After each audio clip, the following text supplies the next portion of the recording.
दोस्तों, आपने लोगों को ये जरूर कहते हुए सुना होगा कि अब की बार मेरे तरफ का मुहर्रम बहुत अच्छा हो रहा है। अब की बार मेरे तरफ का मुहर्रम बड़ी धूमधाम से हो रहा है। हमारा मुहर्रम जीत गया, हमारा मुहर्रम हार गया। इस तरीके की बातें आपने जरूर सुनी होगी। लेकिन इस बार योगी सरकार का बहुत बड़ा फरमान आ गया है, जिसको सुनकर आप भी हैरान हो जाएंगे। और उत्तर प्रदेश के सीएम योगी आदित्यनाथ का ये फरमान हर मुसलमान को सुनना बेहद जरूरी है।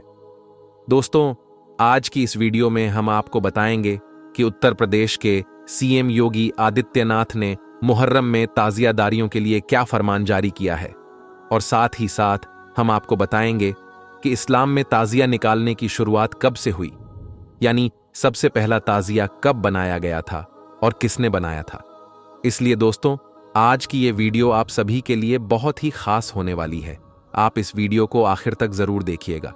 और अगर आप एक सच्चे मुसलमान हैं, दीन इस्लाम को मानने वाले हैं, कलमा पढ़ने वाले हैं, तो वीडियो को छोड़ करके हरगिज मत जाइएगा। और उन सभी मुसलमान भाइयों से मेरी गुजारिश है कि जो ताजिया को लेकर, मुहर्रम को लेकर गुंडागर्दी करते हैं, बड़े बड़े ऊंचे ऊंचे ताजिया निकालते हैं, वो हमारी आज की इस वीडियो को एक बार जरूर देखें। दोस्तों, मुहर्रम सिर्फ एक महीने का नाम है, लेकिन ये जो ताजिया निकाला जाता है, इसको सिर्फ ताजियादारी कहा जाता है, मुहर्रम नहीं। दोस्तों, इस वीडियो में हम आपको बहुत कुछ बताने वाले हैं। आप इस वीडियो को सिर्फ अपने तक मत रखिएगा, बल्कि इस वीडियो को और भी लोगों तक शेयर करिए, ताकि अगर किसी भी एक शख्स के दिल में ये बात उतर गई तो इससे आपको भी सवाब मिलेगा और हमें भी सवाब मिलेगा। तो चलिए दोस्तों, आज की इस इंफॉर्मेटिव वीडियो को शुरू करते हैं। तो दोस्तों, सबसे पहले हम योगी आदित्यनाथ के फरमान के बारे में बात करते हैं। दोस्तों, योगी आदित्यनाथ उत्तर प्रदेश के मुख्यमंत्री हैं, और उन्होंने कावड़ यात्रियों के लिए क्या कहा है और मुहर्रम के लिए क्या कहा है, आइए आपको सब कुछ बताते हैं। सबसे पहले योगी आदित्यनाथ ने फरमान जारी किया है कि अगर कावड़ यात्रा के दौरान डीजे की आवाज लिमिट में ना रही, यानी अगर डीजे बजाने की आवाज बहुत ज्यादा होगी, तो हमारी तरफ से उस पर कार्रवाई होगी। और मुहर्रम के जुलूस के दौरान कोई भी तलवार या हथियार हवा में नहीं लहराएगा, यानी कि हथियार का प्रदर्शन नहीं करेगा। जो शख्स ऐसा करेगा उसके ऊपर कार्रवाई होगी। और मुहर्रम में कोई भी नई परंपरा की अनुमति नहीं होगी, यानी कि कोई भी नया चीज निकाल लेना उसकी अनुमति नहीं होगी।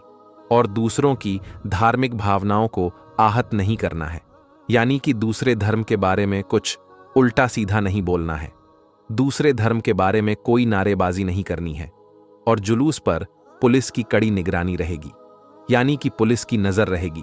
और सबसे ज्यादा इस चीज पर नजर रहेगी कि कोई शख्स मुहर्रम के जुलूस में तलवार या हथियार का प्रदर्शन न करे, और ऐसा करने वालों पर कड़ी से कड़ी कार्रवाई की जाएगी। तो दोस्तों, ये हो गया सीएम योगी आदित्यनाथ का फरमान। दोस्तों, अब बात करते हैं मुहर्रम के जुलूस की। दोस्तों, आपने देखा होगा कि जब भी मुहर्रम का जुलूस निकलता है तो सबसे पहले आगे आगे ढोल बजाने वाले रहते हैं, फिर उसके बाद में नाच गाना करने वाले रहते हैं, जो हुल्लड़बाजी करते हैं, शराब पीकर नाचते हैं, डांस करते हैं, और फिर उसके पीछे ताजिया रहता है। और इस कदर डांस होता है कि अगर उनसे पूछा जाए कि ये डांस क्यों करते हैं, तो कहते हैं कि आज खुशी का दिन है, हम मानते हैं कि इमाम हुसैन शहीद हुए हैं, और शहीद मरता नहीं, शहीद हमेशा जिंदा रहता है। तो वो जिंदा है, इस बात की खुशी है। लेकिन क्या इस्लाम में खुशी मनाने का तरीका ये है? इस्लाम ने वैसे भी डांस को हराम करार दिया है। दोस्तों, लोग इतनी ऊंची ऊंची ताजिया बना लेते हैं और फिर पूरे मोहल्ले बस्ती में घुमाते हैं। और फिर जहां पर बिजली का तार वगैरह होता है, अगर तार ताजिया में टकरा जाता है तो इससे न जाने कितने लोगों की जानें भी चली जाती है। और फिर ताजिया को घुमाकर नाले, गटर, दरिया में ले जाकर डाल देते हैं। क्या यही मोहब्बत है? नहीं, ये सिर्फ एक खुराफात है। दोस्तों, आजकल हर मुसलमान मुहर्रम के जुलूस के नाम पर बुरे काम और हराम काम ही करते हैं, जो कि बिल्कुल इस्लाम के खिलाफ है। इससे अच्छा तो यही है कि आप जुलूस निकालिए ही मत, और अगर निकालिए तो इस्लाम के दायरे में रहकर निकाले और मुहर्रम मनाइए। तो चलिए दोस्तों, अब आपको बताते हैं कि ताजिए की शुरुआत कब से हुई, और सबसे पहला ताजिया कब और किसने निकाला, इसके पीछे का क्या वाकया है। तो आइए इसके बारे में आपको डिटेल में बताते हैं। दोस्तों, ये बात है सन 1370 की, कि जब भारत, पाकिस्तान, बांग्लादेश और अफगानिस्तान ये सब देश शामिल में ही थे। यानी कि ये उस वक्त की बात है जब भारत एक विशाल देश हुआ करता था। उस वक्त भारत में तैमूर लंग नाम के एक राजा की हुकूमत हुआ करती थी। तैमूर लंग तुर्की का रहने वाला एक बादशाह था। उसको हजरत इमाम हुसैन से बहुत ज्यादा मोहब्बत थी। इसीलिए जब भी मुहर्रम का महीना आता तो वो बादशाह रोज़ाए इमाम हुसैन की जियारत के लिए इराक में ज़रूर जाया करता था। यानी कि तैमूर लंग हर साल मुहर्रम के महीने में इराक ज़रूर जाता था। लेकिन एक बार ऐसा हुआ कि तैमूर लंग सख्त बीमार पड़ गया और वो इतना ज़्यादा बीमार हो गया कि वो उठकर चलने फिरने के लायक भी ना बचा। बड़े बड़े हकीमों ने और तबीबों ने उसका खूब इलाज किया, लेकिन उसकी बीमारी का कुछ भी इलाज ना हो सका। इसके बाद जैसे ही मुहर्रम का महीना करीब आने लगा तो तैमूर लंग हजरत इमाम हुसैन की मोहब्बत में बेचैन होने लगा।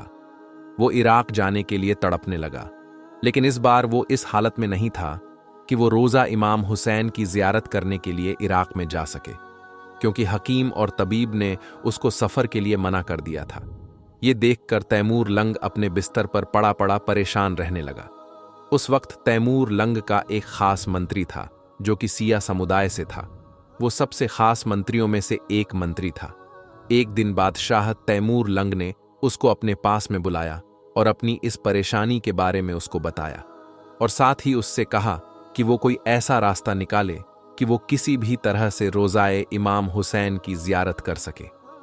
बादशाह की इस परेशानी को देखकर फिर उस सिया मंत्री ने अपने तमाम आवाम में ऐलान करवा दिया कि जो भी कोई रोज़ा इमाम हुसैन की शक्ल में, यानी कि जो भी कोई उसका हूबहू नक्शा बनाकर लाएगा, उसको बादशाह की तरफ से एक बहुत बड़ा इनाम दिया जाएगा। ये सुनकर फिर उस जमाने के जो बड़े बड़े कलाकार थे उन सब ने मिलकर रोज़ाए इमाम हुसैन के जैसा मॉडल बनाना शुरू कर दिया। इसके लिए उन्होंने बांस की लकड़ियों का इस्तेमाल किया। आखिरकार उन्होंने बांस की लकड़ियों को जोड़ जोड़कर रोज़ाए इमाम हुसैन के जैसा नक्शा बना दिया। फिर उसको खजूर के पत्तों से और दूसरी चीज़ों से सजाया गया। आखिर में जब ये मॉडल पूरी तरह से बनकर तैयार हो गया तो फिर उसको बादशाह तैमूर लंग के सामने पेश किया गया। रोज़ाए इमाम हुसैन का मॉडल देखकर बादशाह बहुत खुश हुआ, इसलिए फिर बादशाह ने उन कलाकारों को बहुत सारा इनाम दिया। हम आपको बता दें कि ये बात सन 1370 की है। उस दिन पहली बार यहां ताजिया बनकर तैयार हुआ था। जिन ताजियों को आज हम और आप देख रहे हैं उनकी शुरुआत उसी दिन से हुई थी। दोस्तों, इसके बाद तैमूर लंग के उस ताजिए की चर्चा दूर दूर तक होने लगी, और यही नहीं, रशिया और चाइना के कई हिस्सों में भी ये बात फैल गई। इसके बाद जिन लोगों को हजरत इमाम हुसैन से सच्ची मोहब्बत थी वो सब लोग इस ताजिया की जियारत करने के लिए आने लगे। अब हर साल तैमूर लंग को खुश करने के लिए तरह तरह के ताजिए बनाए जाने लगे। मगर हम आपको बता दें कि तैमूर लंग का ये काम ज्यादा दिनों तक नहीं चल सका, क्योंकि एक दिन अचानक ही बादशाह की मौत हो गई। लेकिन तब तक ताजिया बनाने का ये रिवाज पूरे भारत में नहीं बल्कि दुनिया के कई और हिस्सों में भी फैल चुका था। इसके बाद धीरे धीरे भारत का बंटवारा होने लगा। भारत, पाकिस्तान, बांग्लादेश और अफगानिस्तान ये सब देश अलग अलग हो गए, मगर ताजिया बनाने का रिवाज वैसे ही चलता रहा। यही वजह है कि इन देशों में आज भी मुहर्रम के महीने में ताजिया बड़ी धूमधाम के साथ में निकाला जाता है। हम आपको बता दें कि ताजिया निकालने का ये रिवाज भारत से ही शुरू हुआ था, इसलिए आज भी ये रिवाज भारत के आसपास में फैला हुआ है। यानी कि इन्हीं देशों में सिर्फ ये ताजिया निकाला जाता है। इसके अलावा सऊदी अरब समेत किसी भी इस्लामिक देश में ये ताजिया नहीं निकाला जाता है। उम्मीद करता हूं कि आज की हमारी ये जानकारी आपको पसंद आई होगी। दोस्तों, अक्सर हम सोचते हैं कि ताकत के लिए काजू बादाम खाने चाहिए, चिकन मटन होना चाहिए, बड़ी बड़ी गिजाएं होनी चाहिए, तब जाकर ताकत आती है, तब जाकर जिस्म मजबूत बनता है। लेकिन अब आगे इस वीडियो में हम आपको हजरत अली रजी अल्लाहु ताला अन्हु की ताकत के बारे में एक ऐसा वाकया बताने वाले हैं जिनके घर में अक्सर फांके होते थे, जो 3-3 दिनों तक लगातार रोजे रखते थे और फिर पानी पीकर इफ्तार किया करते थे। मगर फिर भी इनकी ताकत के बारे में जानकर आप सब लोग हैरान हो जाओगे। इसलिए आप इस वीडियो को आखिर तक जरूर देखें और मेहरबानी करके शेयर भी कर दें ताकि और भी लोगों तक ये वीडियो पहुंच जाए। दोस्तों, जंगे बदर और जंगे उहुद के बाद अल्लाह के करम से मुसलमान बहुत मजबूत हो गए थे। वहीं पर जो दूसरी तरफ जो कुफ्फार के लोग थे, जो मुशरिक लोग थे, वो कमजोर होने लगे थे। इसलिए वो चाहते थे कि किसी भी तरह से मुसलमानों के वजूद को खत्म किया जाए। इसलिए अब्बू सुफियान और उस वक्त के अरब के बड़े बड़े बहादुर आपस में मिल गए। इनमें अरब का एक बहुत बड़ा पहलवान भी शामिल था जिसका नाम अम्र बिन मरहब था, जिसने सैकड़ों जंगें लड़ी थीं। वो अपने एक हाथ में ऊंटनी के बच्चे को पकड़ता था और दूसरे हाथ से हजारों के लश्कर को काटता था। फिर जनवरी 627 ईस्वी में इन तमाम मुशरिकों ने मिलकर मदीने की तरफ बढ़ना शुरू कर दिया। इस बात का इल्म जब रसूल अल्लाह सल्लल्लाहु अलैहि वसल्लम को हुआ तो आपने अपने तमाम असहाब को बुलाया और फरमाने लगे कि एक तरफ अरब के सारे मुशरिक और कुफ्फार हैं, वहीं पर दूसरी तरफ हम इतने से मुसलमान हैं। बस अब अल्लाह की तरफ से फैसला होगा कि हक और बातिल क्या है। सारे असहाब ये सोचते रहे कि हम इतनी बड़ी फौज का मुकाबला कैसे कर पाएंगे। इतने में सलमान फारसी रज़ियल्लाहु ताला अन्हु ने फरमाया, या रसूल अल्लाह, हमारे मदीने को 3 तरफ से पहाड़ों ने घेर रखा है और सिर्फ एक तरफ से आने जाने का रास्ता बना हुआ है।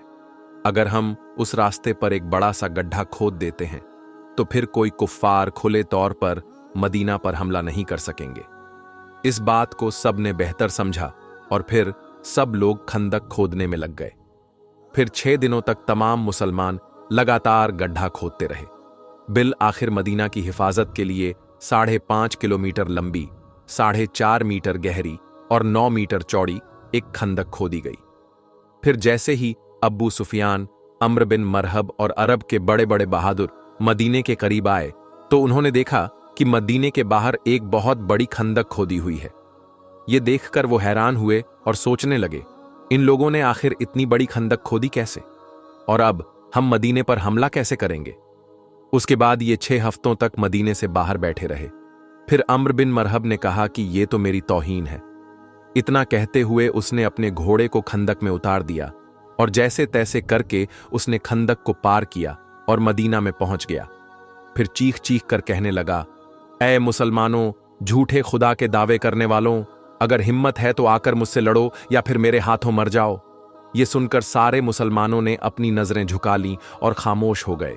इतने में हजरते अली रज़ियल्लाहु ताला अन्हु खड़े हुए और कहने लगे, या रसूल अल्लाह सल्लल्लाहु अलैहि वसल्लम, आप मुझे इजाजत दीजिए, मैं जाऊंगा। तो आप सल्लल्लाहु अलैहि वसल्लम ने फरमाया, ऐ अली बैठ जाओ, तुम्हें पता भी है सामने कौन है, सामने अम्र है, तुम इसे टक्कर नहीं दे सकोगे, तुम इसके टक्कर के नहीं हो, अभी तुम्हारी उम्र भी कम है। दोस्तों, उस वक्त हजरते अली रज़ियल्लाहु ताला अन्हु की उम्र सिर्फ 23 साल थी। फिर अम्र बिन मरहब चीख कर कहने लगा, ऐ मुसलमानों, किधर है तुम्हारी जन्नत जिसका तुम दावा करते हो, कहते हो कि शहीद होंगे तो जन्नत में जाएंगे। यहां पर कोई नहीं है जो तुम्हारी जन्नत का शौकीन हो।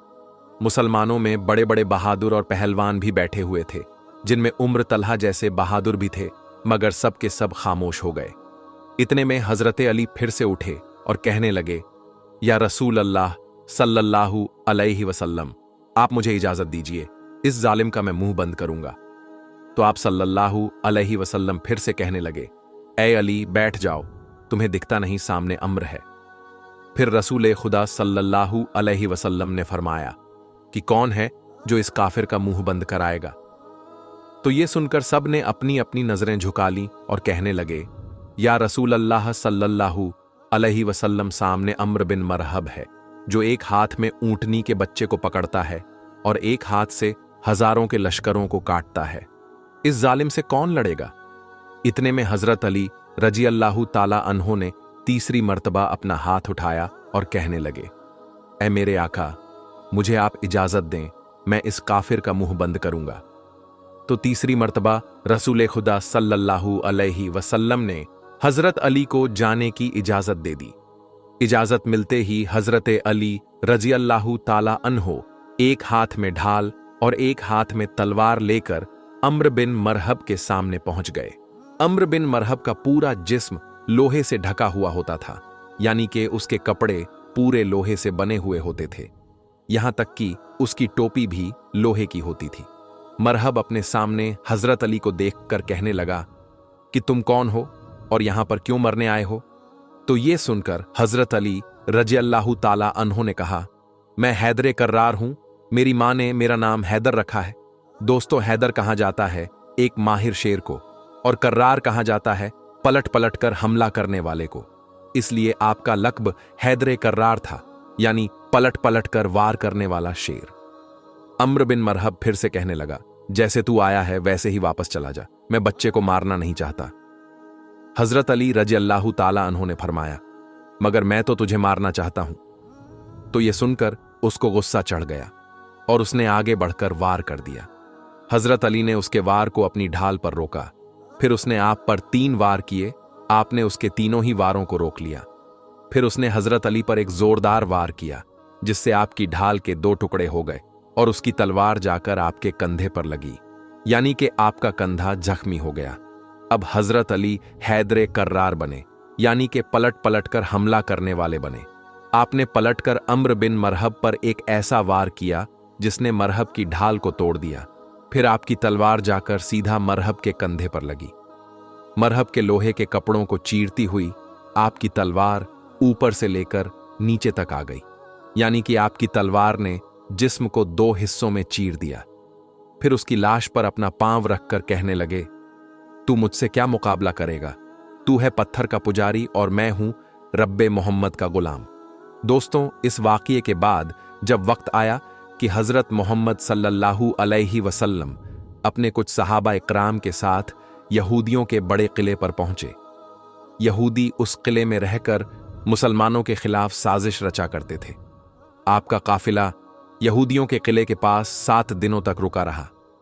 सुबह लड़ाई होती और शाम को खत्म हो जाती, लेकिन कोई नतीजा नहीं निकल रहा था।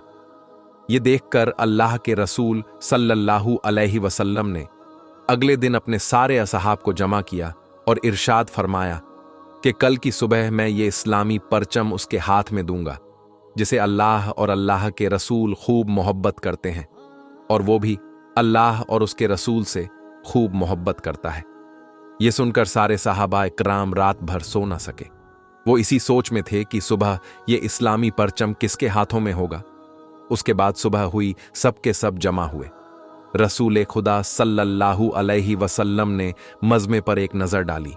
आपको उसमें हज़रत अली रज़ियल्लाहु ताला अन्हो नज़र नहीं आए। तो ये देखकर आपने पूछा कि अली कहाँ है? उनमें से किसी ने कहा, या रसूल अल्लाह, अली की आंखों में जलन हो रही है, वो बीमार है। ये सुनकर रसूल खुदा सल्लल्लाहु अलैहि वसल्लम ने फरमाया कि अली को बुलाओ।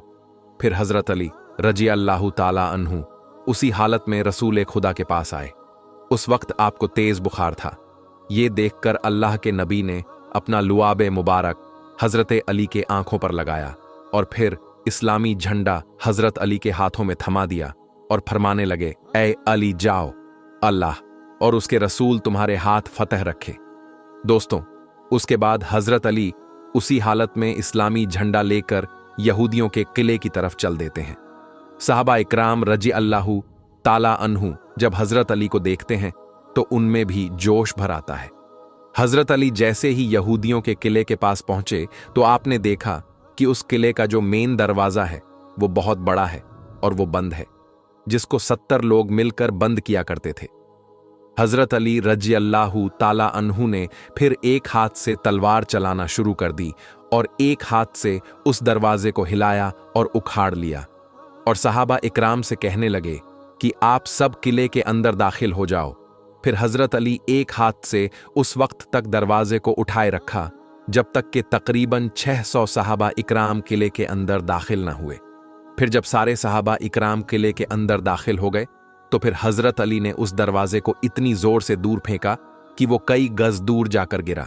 तो दोस्तों, जिसकी ताकत 60 लोगों के बराबर थी वो हज़रत मौला अली रज़ियल्लाहु ताला अन्हु थे।